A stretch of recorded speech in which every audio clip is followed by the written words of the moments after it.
So, back what I was saying before when I was going over my schedule about how I call it the right. It's the simplest way for me to do it. It's not just the right. If you're politically affiliated and you lean towards the right, then you're going to be called the right. That's just how it is. But I think a lot of times the right escapes or retreats from cultural spaces that they once enjoyed or ones that they don't enjoy at all. They'll sort of go like, but nobody cares about that, so what's the point of even paying attention? And that thing always bothers me. They're always just like, and I'll use the WNBA as an example. Like, nobody watches the WNBA. Why should we even care about it? They're just doing this to get clicks and views and stuff. And you're like, okay. So you're telling me like the WNBA is either one, orchestrating racism against white people to get clicks and views. Meanwhile, we see many examples in the United States, in the UK, in Europe, where white people are literally basically the victims of institutionalized racism. I mean, let's break it down 100% very clearly. What is institutionalized racism? What does the left and wokeness say institutionalized racism is? It's basically black people had a harder time after they were emancipated. They were still discriminated against by the institutions, as they put it, even though it was more so local business. They were discriminated by the institutions because the society at the time, even if they had their legal right to do something, was still racist, and these institutions were racist, and Hollywood never hired black people before, blah, blah, blah. They'll claim, even though it's not true and makes no sense, they'll claim that their industries, the industries that basically, because that's what happened, that's what when they switched their political affiliations, they basically admit that our industries were institutionally racist towards black people, and it gave them a disadvantage. That's what they basically mean by institutionalized racism. From the start, they're at a disadvantage because the institutions are against them. So using their own definition, there's institutionalized racism happening against white people all over the Western world. I mean, the one place where white people are probably treated like kings are parts of Asia, bro. Not China, but like Southeast Asia and Japan and fucking Korea. White people are goddamn celebrities over there. They love them. They love them some white people. It's the only reason why we got to protect Asia, because they love themselves some white people. But you get all this like two-tiered justice system happening. There's nothing more institutionalized about the justice system having different rules based off your race and background. I mean, you literally see cases in these cities where they let out felons 50 something times arrests. The guy who slashed the throat of Arena in North Carolina, they're saying he's insane and he can't stand trial. Well, what happened to the other arrests he had? Like, all of a sudden now he can't stand trial. Like, they come up with all the excuses they can for the criminal class, and a lot of the times the criminal class, they just statistically are black people.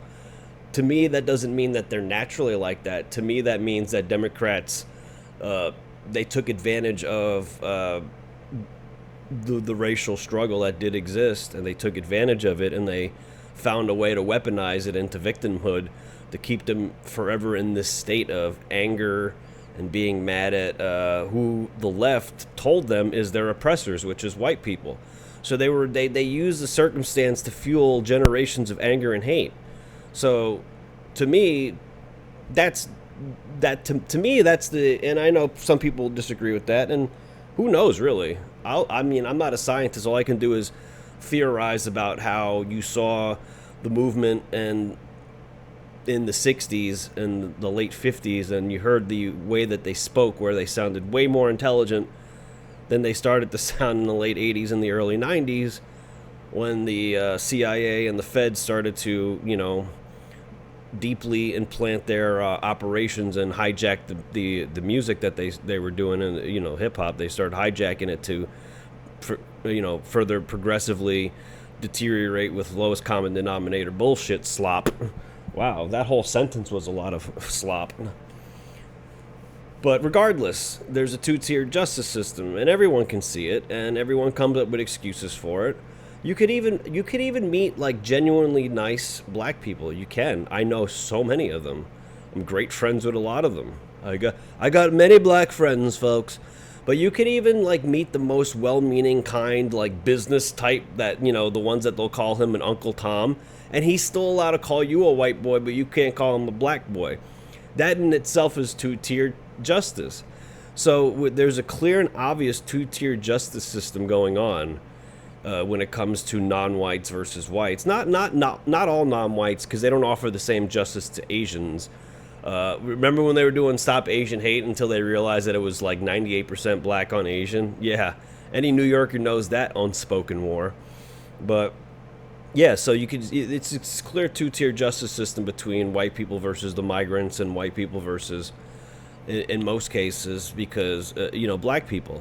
And this is great too, because this is great for the media, because the media is able to then take the legitimate white rage that comes from the institutions basically gaslighting them into thinking that they're disgusting racist monsters, when all they are people that have been pushed way too fucking far.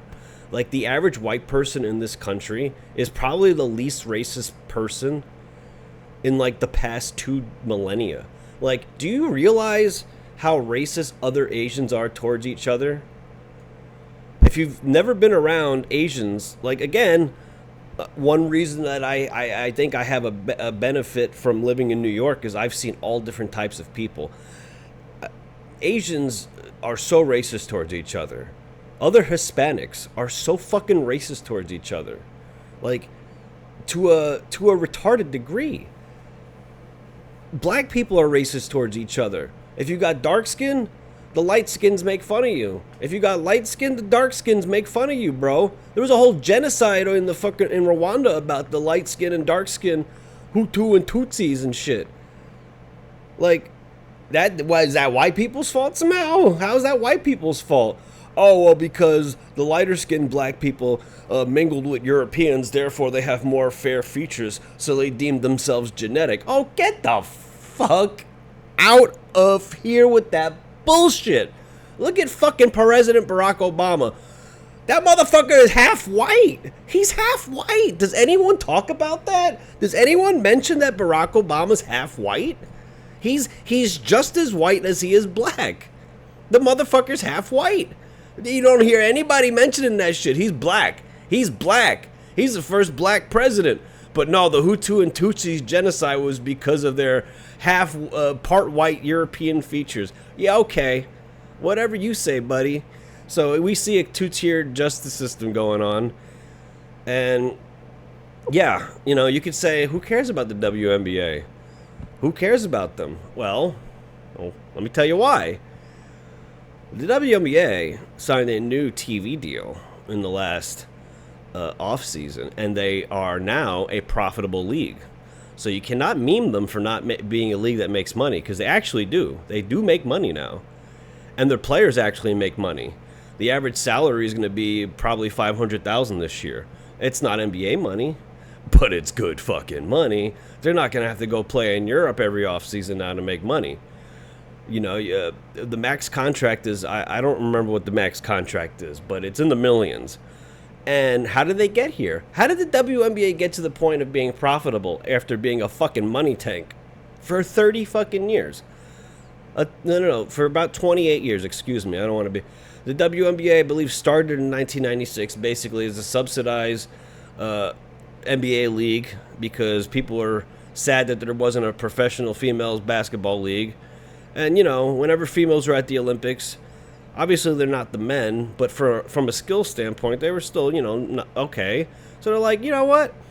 Let's subsidize a women's league. And you know what? If the NBA wants to do that, then that's their right as a business. If they want to lose money to give women an opportunity, I can't be mad at that. It's fine. It's an admirable thing, I suppose. But they weren't gonna sink money into it, because they were like, oh, we need to raise our salaries. The NBA wasn't going to waste money on money that, they weren't going to be like, oh, well, let's pay the girls $1 million so we can fucking shut them up. They weren't going to do that shit. They had to earn their stripes. Well, how they earned their stripes? Let's ask a question to the class. How do you think the WNBA earned their stripes and became a profitable league finally after 30 years? Do you think it was because the girls grinded and grinded and slowly over time they went from airballing layups and throwing easy passes out of bounds and dribbling balls off their knees to becoming very skilled fundamental players, and it caught people's eyes and they started to slowly watch? Do you think that's how it happened? Or do you think a mildly attractive straight white girl from the Midwest exploded on the scene as being one of the best collegiate athletes of all time, and motherfuckers wanted to watch her, and they wanted to watch her so badly that the average WNBA game on ESPN or ABC would draw anywhere from 400,000 to 600,000 viewers, and they would basically get about like a .14 in the demo, which is, it's not great, but it's not terrible, but it's not enough. And then Caitlin Clark comes in, and her games are getting like 3 million views on CBS. You're talking about like 800% higher than the like an insane increase in the amount of interest in her games. And her games had so much fucking interest that it elevated the whole league's demographic and their numbers to the point that they were able to become profitable with their new TV deal. So nobody's here to watch any of these girls. They're here to watch this. You know, she's got that girl next door look kind of prettiness. They're here to watch the girl next door be really fucking good at basketball. And you know why they watch her? Because she has incredible passing. She has an NBA skill. She can't be in the NBA. But her passing vision is insane. If you watch one of her games, you'll see how good at passing she is. And she's got Steph Curry range from three. She can shoot the three from like 35 feet and make it. She's got superstar qualities that people want to see. And the rest of the league is not happy with this, because this is a predominantly black and lesbian league. So they wanted to get by, and they wanted to have faces of the league that were black and or lesbian. Well, it's not what happened. You know, no amount of no, you could tell people as much as you want how good Lisa Leslie was, how good Diana Taurasi was. Doesn't matter. People didn't care. They didn't care until Caitlin Clark came by. That doesn't mean you need to give her, special treatment. You don't got to do that shit either. You don't need to give her white privilege. But I mean, it's very clear that they're going out of their way to make life hard for her. And the right's response again will be, don't worry, I'll read your comments at the end. I'll scroll through all your comments and read them. I gotta talk. But they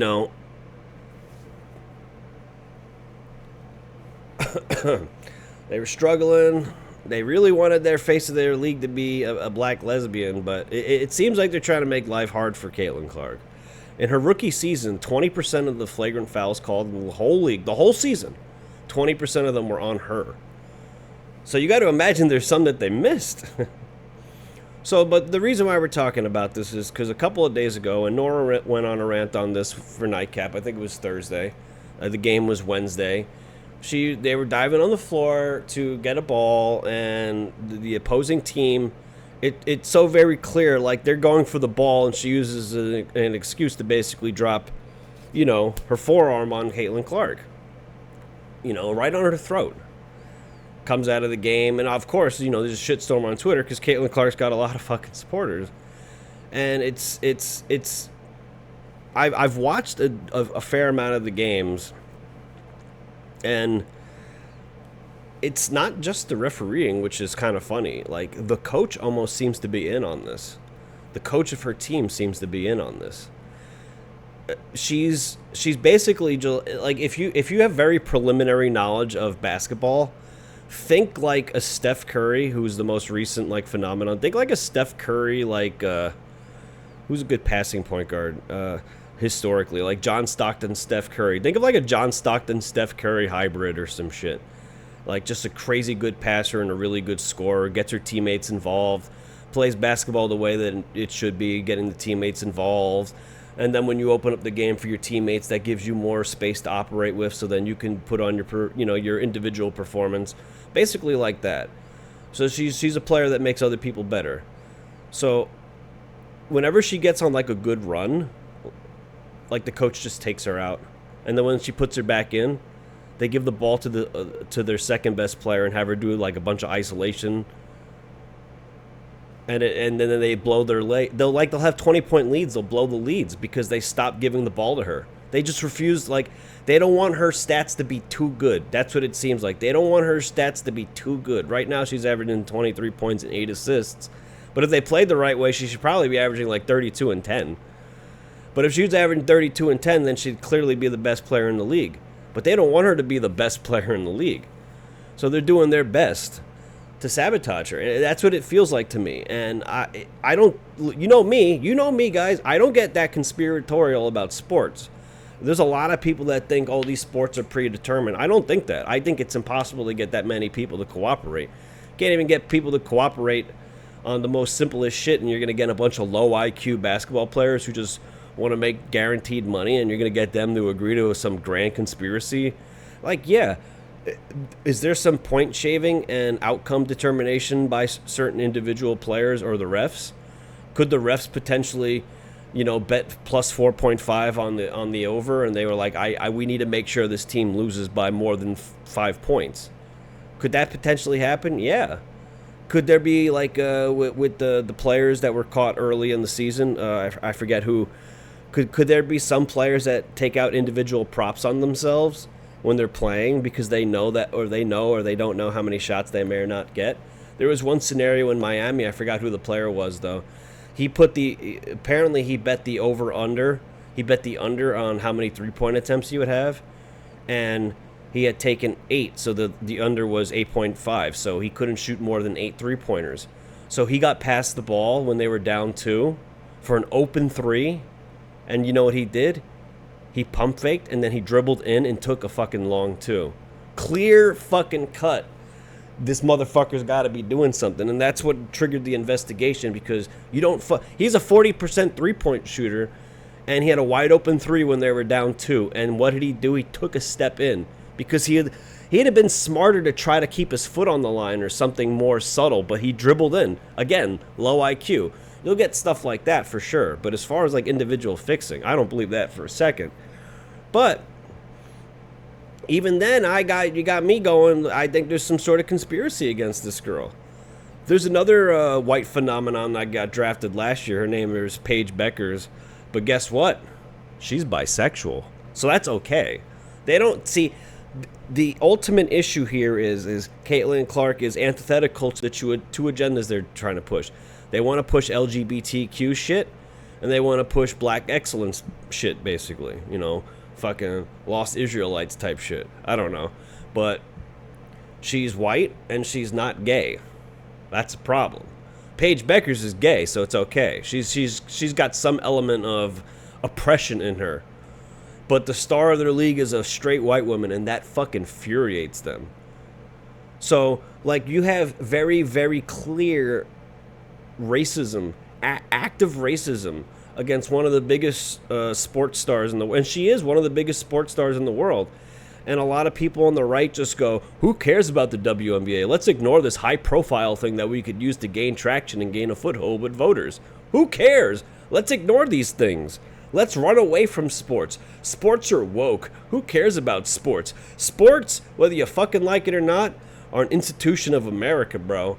It is mainstream entertainment. People will watch sports and entertainment and TV shows all the time. You can get upset about it all you want, but they will. No matter how much you try to lobby against it. It's a century-long institution. You could try to make steps to have alternative entertainment, but good luck, dude. I mean, you should. It's admirable, but at the end of the day, this culture is still gonna dominate. You could try to run to make your own shit like the Daily Wire tried doing all you want, but that doesn't mean like common people are gonna flock to it. So you still need to fight in these strongholds where you're gonna have the commoners, the normies. You have to do that. You can't just escape from the cultural zeitgeist, dude. You just can't. Because you escape from it, then it's going to get dominated by leftists. And then when you have these actors doing retarded, stupid rituals to prove that they're still part of the leftist ethos, they do that because the right has basically left, and they don't actually know that there are people out there that will support them. So that, like, you could clearly see Caitlin Clark doesn't ever want to talk politics. She tries to avoid it like the fucking plague. And she doesn't want to be involved in this shit. And the WNBA is basically weaponizing that against her. They're trying to push her. That's what it seems like. They're trying to push her. And I wish the right would try to be more involved with the culture here. You could, we can mean the WNBA all we want, but it doesn't matter. There's that bigger problem of there's a two-tiered justice system against white people that it's starting to become a thing with people. And you could talk about radicalization. You could talk about white supremacy. Nobody's fucking white supremacist. You push people and you push people and you push people and you push people and you gaslight them into thinking that the sins of their fathers are bad, but the sins of other people's fathers should be ignored. We talk about sins of the fathers when the left ignores the sins of the present. They let criminals out of jail constantly. They give them excuses. They try to get them off on fucking murder and rape. No matter what they do, they'll give excuses for them, or they'll go, oh, that's not all migrants, it's only some. It's like, it doesn't matter. You still fucking give them a pass. Bail reform was not supposed to be 57 times arrested, let them out. So there's a two-tier justice system here, and people are like, it's a problem that's happening in our society, and the contrast and the reflection of, not the contrast, the reflection of what's going on in society is happening with a high-profile sports star. I think it's a good idea to stay in these cultural spaces and still fight for your beliefs, because you'd be surprised how many people on the other side still believe what you believe. They just don't know it yet.